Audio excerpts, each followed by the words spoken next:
Now, on May 8th of last year, CSUB baseball coach Bill Kernen announced he was retiring at the end of the season to resume his career as a playwright and director in New York. 21 days later, Kernen announced that he's not actually retiring and he will return as the Runners' head coach for the upcoming season. Now, you can call last year balk, but this time Kernen tells me exclusively that it's for real. His curtain call with CSUB will come at the end of this season.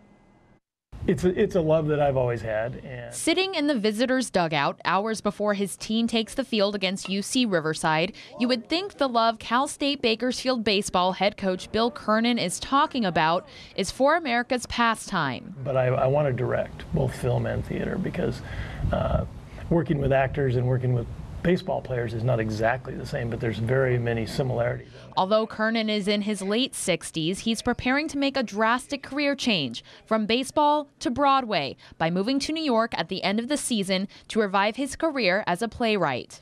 Well, I've always been a very, very big theater fan and classical music fan, and so that's always been there. But as far as actually participating in it, I knew I was going to do that someday. It was something I wanted to do, and I figured it would be maybe like around now. I didn't think it was going to be when I was in my 40s.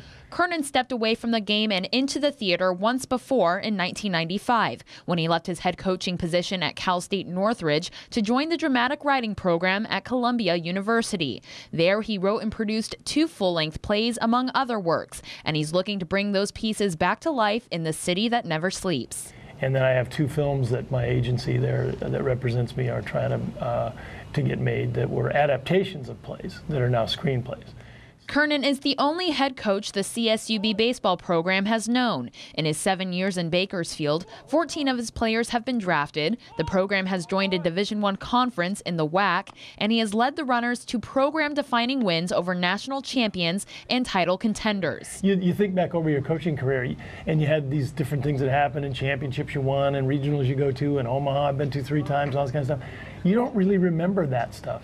You remember the guys that you coached, you remember the stories of how they did this or that or developed, and it turns out to be about them and about people and about those kinds of stories is what it really ends up being. But now it's about the stories Kernen will bring to the stage as he leaves his life on the diamond behind.